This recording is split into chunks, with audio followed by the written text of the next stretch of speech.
protagonismo productivo. Y esto también lo voy a asociar al tema del fondo indígena, un tema aparentemente perdido, pero que lleva a una relación. Y finalmente el rol de los empresarios, ¿no? Entonces el programa nace de una iniciativa venezolana. Hugo Chávez empezó a generar recursos económicos a título de deuda para desarrollar el programa Bolivia Cambia, Evo Cumple, y fue asimilado en una primera etapa el año 2007 hasta el año 2011. Sin embargo, ya el Ministerio de Transparencia el año 2011 dio una alerta que evidentemente no ha sido tomada en cuenta ni por el gobierno de Evo Morales ni por el gobierno de Luis Arce, en el sentido de que se observó que 116 proyectos tenían temas de corrupción. Entonces, ha sido una de las primeras señales, ¿no?, de alarma sobre esta situación. Luego, por informes e investigaciones que se han hecho últimamente, estamos hablando de 1000 proyectos, casi los mismos del Fondo Indígena, ¿no?, en su primera etapa, porque también se habló de 1000 proyectos en el Fondo Indígena. Un monto que ha manejado Bolivia Cambia durante este periodo del 2012 al 2021 de más o menos 4.000 millones de bolivianos, 527 millones de dólares. El Fondo Indígena llegó a manejar 700 millones, ¿no?, mucho más todavía que este programa. Se habla de 427 empresas que han sido las ejecutoras, y de acuerdo a estas investigaciones se menciona una pérdida de 102 millones de bolivianos, casi 15 millones de dólares, 20 empresas muy involucradas, ¿no?, en la mayoría de estos proyectos. También ha habido un estudio y hay datos que señalan que hay un sobreprecio de 65 millones de bolivianos y que habría habido también irregularidades en el no cobro, ¿no?, de garantías y multas de parte del Estado. Se está hablando de 37 millones de bolivianos, ¿no? Esto, digamos, sería un resumen. Hay 140 empresas que no han sido consideradas en el SICOES a nivel de contratación. Esto significa que la mayoría de las empresas que entran a este programa son por invitación directa, y esto de la invitación y la forma como ha manejado el movimiento al socialismo, vulnerando las normas de control que tiene que ver con las licitaciones, todo eso, nosotros lo hemos denunciado en su debido momento como el primer paso de la desinstitucionalización. Es decir, la desinstitucionalización en Bolivia se ha dado no porque se caen las instituciones, ¿no?, sino porque se empiezan a incumplir con las normas, especialmente de contrataciones. Se da proyectos llave en mano o se hace por invitación directa, y eso por supuesto que conlleva pues a temas de corrupción. Se habla de 55 proyectos rescindidos y de 746 concluidos. Bueno, ¿qué ha dicho Luis Arce, no? En una primera etapa, si bien hubo algunas críticas de algún diputado del MAS contra el programa Bolivia Cambia, Evo Cumple, en el fondo el gobierno ha salido a defender el programa, ¿no? ¿Por qué? Porque está siendo administrado por la ministra de la Presidencia. Es decir, es un programa que le permite al presidente y al Ministerio de la Presidencia, a través de LUPRE, poder llegar a distintos lugares del país y aparentemente regalar, ¿no?, obras, ¿no? Entonces, Evo Morales llegaba y, como si fuera su plata, inauguraba coliseos, unidades educativas, canchitas de fútbol, y la asociación, ¿no?, Bolivia Cambia, Evo Cumple, ¿no?, como si fuera un regalo de él, promoviendo precisamente este populismo y este prevandalismo del que les he hablado. Pero las consecuencias directas de estos programas es el excesivo centralismo, ¿no?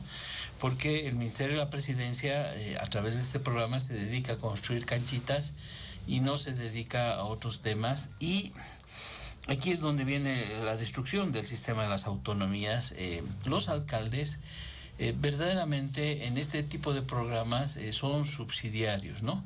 Es decir, los alcaldes señalan, y eso hay testimonios innumerables, de que son los municipios donde no tienen recursos económicos, ¿no? O sea, son alcaldes extremadamente pobres, no tienen recursos ni para construir una cancha y presentan estos proyectos al programa, ¿no? Para que el programa desde la ciudad de La Paz defina y autorice la ejecución de esos proyectos.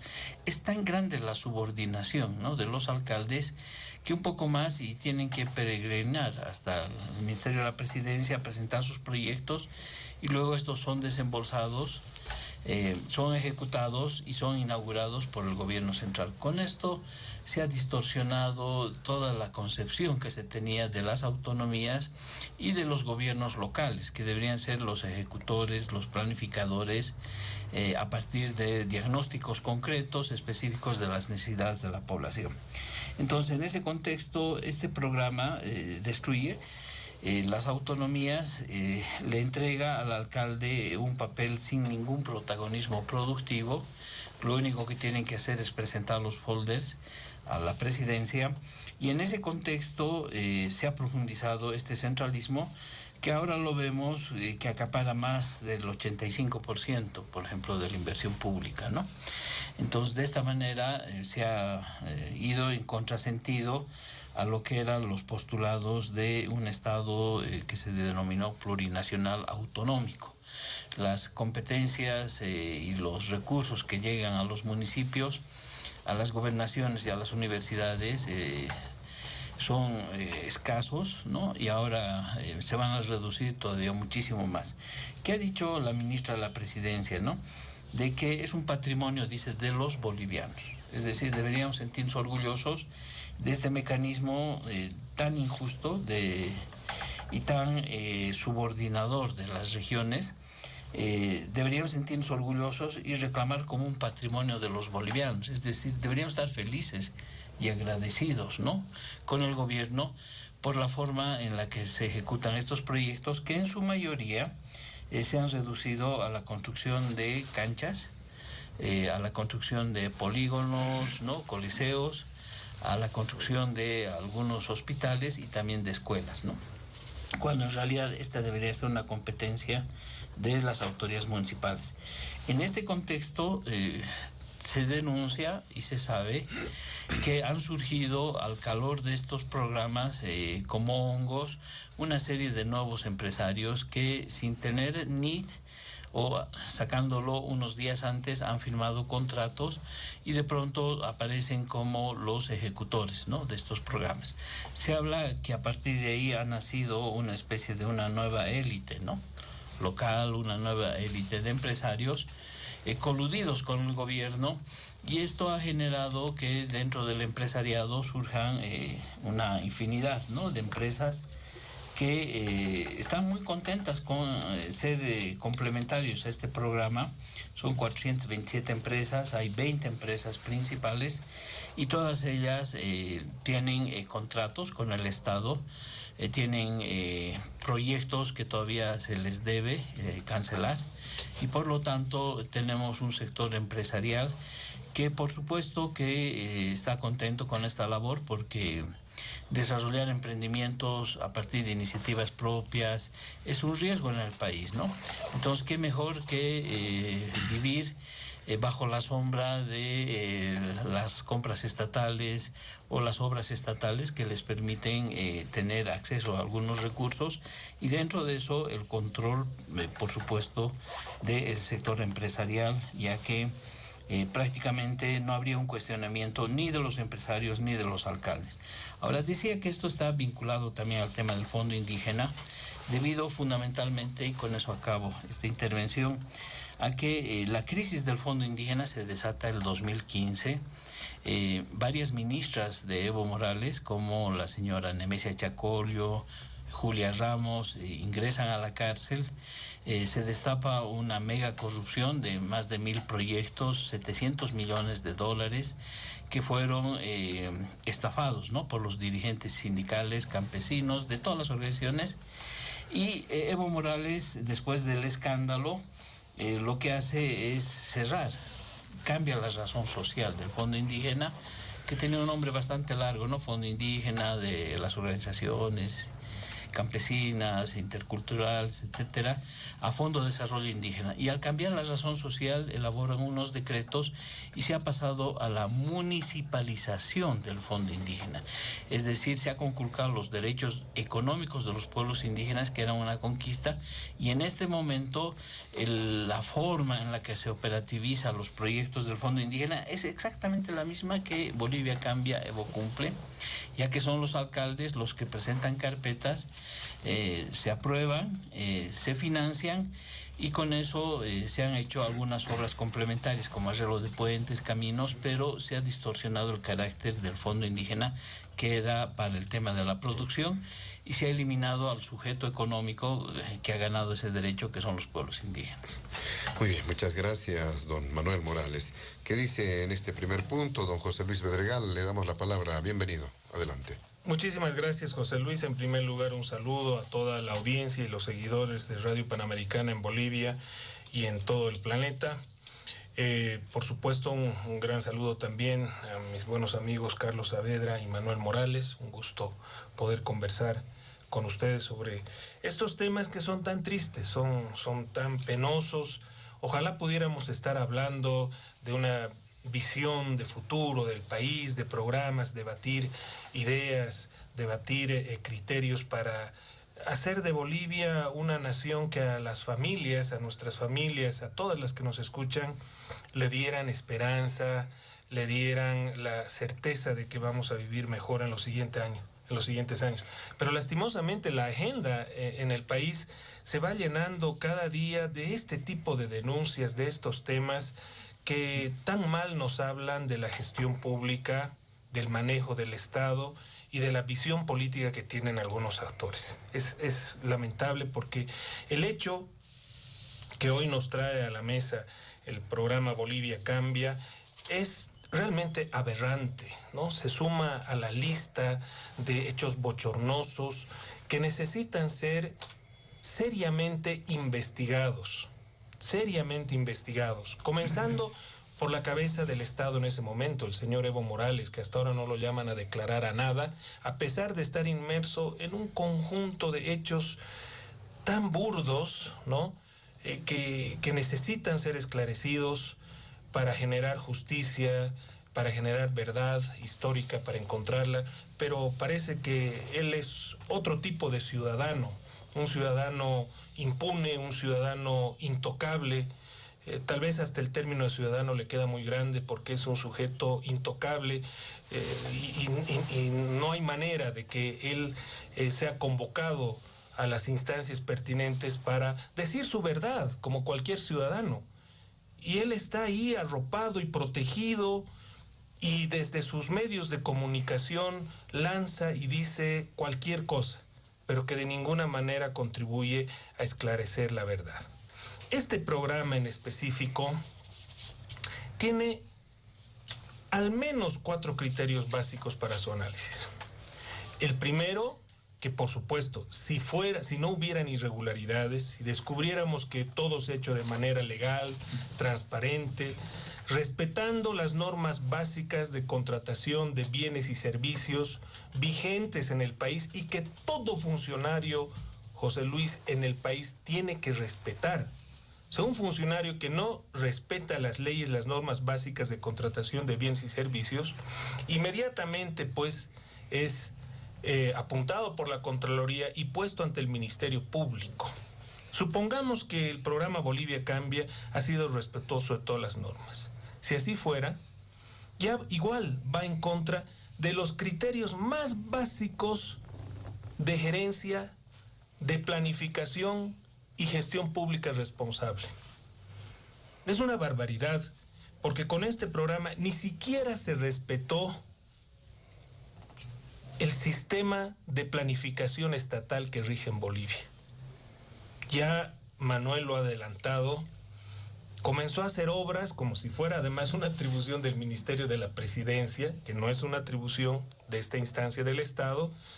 Todavía uno podría pensar del Ministerio de Obras Públicas, pero por el carácter de las obras tampoco le compete, ¿no? Y sin que estén estas obras en los POAs municipales, en los POAs departamentales, como lo ha descrito ya Manuel, llegaban los funcionarios del nivel central a prometer y a iniciar obras que no estaban en una estrategia de desarrollo local. Claro, y por eso se hizo lo que hizo, cualquier barbaridad. Algunas ojalá le hayan servido a la gente, pero por lo visto, al no estar en un POA, al no estar en un plan quinquenal, un PTDI, PDM se llamaba en su momento, en estos planes de mediano plazo, y el POA, para los que no saben, que es la planificación operativa anual, lo que vamos a hacer las instituciones públicas a lo largo del año y lo que haremos en el mediano plazo para alcanzar las metas de desarrollo en el largo plazo. Se planifica así, se asignan los recursos, así se determinan los proyectos y programas, pero no. Esto era sacar obras del sombrero del mago. Sacaban cosas de la galera, al calor del favoritismo político, del padrinazgo político, del clientelismo político. Cancha, cancha. ¿Quieren cancha? Van a tener cancha. ¿Quieren coliseo? Van a tener... Señor, ¿usted vio el PDM de ese municipio? Señor, ¿usted vio si lo que le necesitan es agua y no cancha? ¿Vio usted que los niños no tienen electricidad en sus hogares y que cancha no era lo que necesitaban? ¿Que no necesitaban estadio para 20,000 personas, sino lo que necesitaban era agua en sus baños, en sus casas? No, al gobierno no le interesó las necesidades básicas de la población. Lo que le interesó es ganar adeptos y hacerle competencia a los alcaldes que no eran de su línea política. Así de mezquino fue este programa. Así de irracional fue este programa, que manejó más de 4,000 millones de bolivianos. Y para esto no hay que ser un experto en gestión pública ni un economista, sino simplemente ser un boliviano de a pie para ver qué ha mejorado en la vida de la gente. ¿Qué ha mejorado en Bolivia con estos 4,000 millones de bolivianos que se farrearon estos malos funcionarios públicos?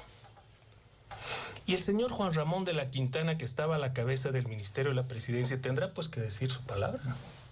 Tendrá que explicarle al pueblo boliviano por qué se hicieron este tipo de obras que no estaban en la estrategia de desarrollo de las regiones.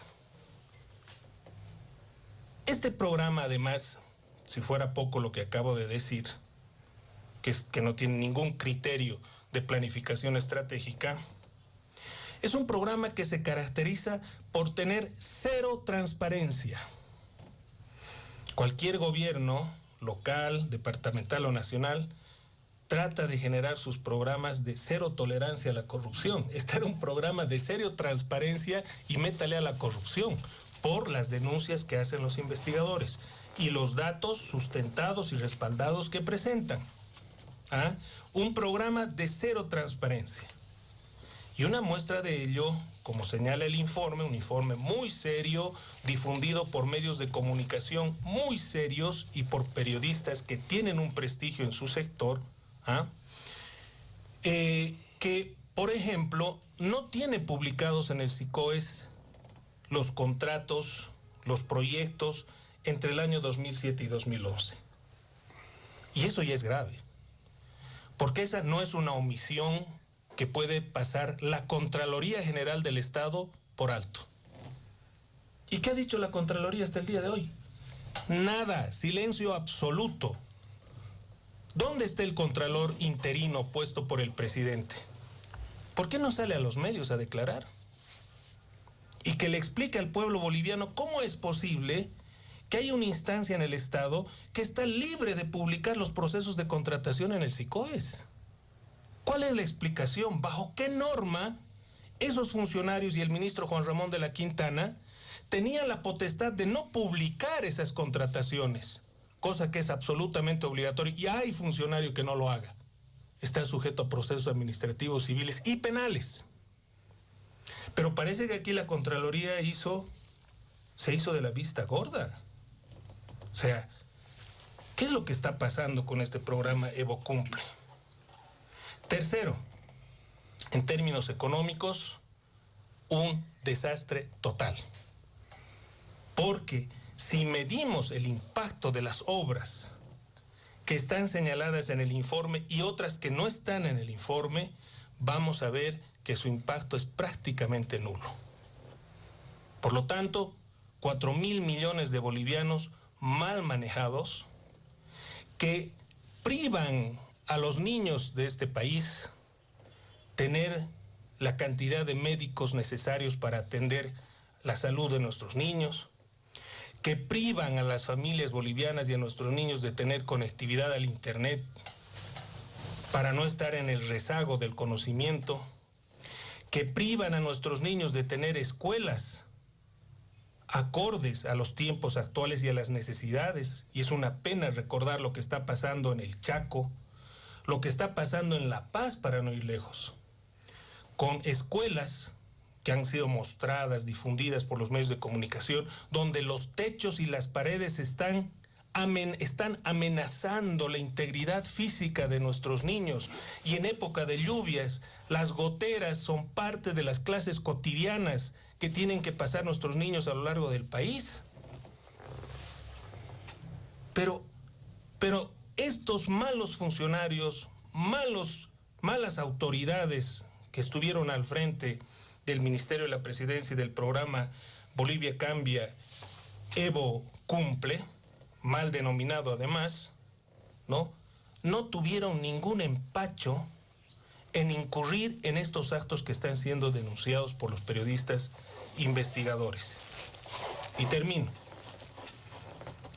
Para colmo, para quienes nos preocupamos por no contar con un Estado serio, con instituciones serias, terminaron, y lo señaló Manuel también, violando los criterios básicos de la autonomía, porque comenzaron a hacer desde enlosetados, callecitas, entrometiéndose en lo que son atribuciones de los alcaldes, atribuciones de los gobernadores, para tratar de debilitarlos políticamente, pero lo que han hecho es debilitar el Estado.